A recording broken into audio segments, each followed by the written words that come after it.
నేర్పిస్తాను లేవనరా.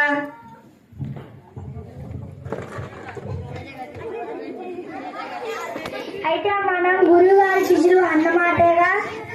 అన్నమాట ఏంటిరా, ఉన్నమాటే. అయితే మనం ఈ రోజు నుంచి గురువు గారికి అన్ని సేవలు మనమే చేయాలిగా.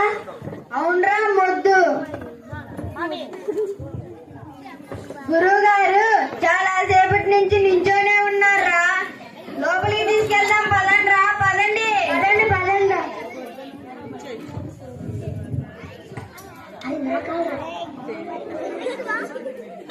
గురువు గారిని మోసుకొస్తున్నారు. వాళ్ళకున్న ప్రేమను చూడండి, మధ్యలో పడేస్తారు.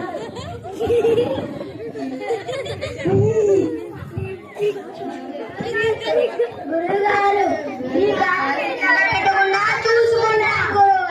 ఒరే వదలండ్రా, వదలండ్రా. కాళ్ళు గాని మీరు గాని కింద పడేస్తే కాళ్ళు నిజంగానే కాళ్ళు కింద పెట్టలేనురా. వదలండ్రా. అరే గురుపత్నిరా, నమస్కారం చేయండి.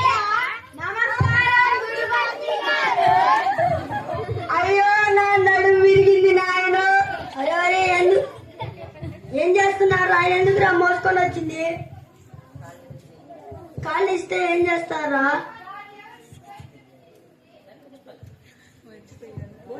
వీళ్ళందరూ చంపేసేలాగా ఉన్నారు కదా ఆయన్ని. ఏమో లేవే పాప, అమాయకులు ఏదో తెలియక చేశారు. వాళ్ళనే మనకు ఇంకా ఎన్ని రోజులని వీళ్ళతో వేగటం. తొందరగా పంపించేయండి.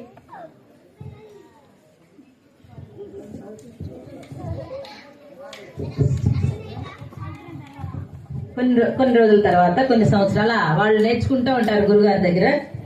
కొన్ని నెలల తర్వాత వాళ్ళు ఏం చేస్తారో చూడండి. వాళ్ళ గురువు గారికి ఒక మంచి బహుమానం ఇవ్వాలి అనుకుంటారు. ఒరే అశ్విని, మనం గురువు గారి దగ్గర చేరి సుమారు 1 సంవత్సరం అయ్యిందిరా. అవును. గురువు గారు కష్టపడి పాఠాలు చెబుతున్నారుగా. గురువు గారికి గురుదక్షిణంగా ఏదైనా బహుమతి ఇస్తే ఎలా ఉంటుందంట? వాళ్ళకి సరిగ్గా కూర్చోవడం కూడా రావట్లేదు చూడండి. కాళ్ళంతా బాగా కూర్చున్నారు. అంటే ఆ స్టేజ్ నుంచి తీసుకొచ్చారు గురువు గారు. అరే ఒక మంచి చేతికారు కొనిద్దాం రా.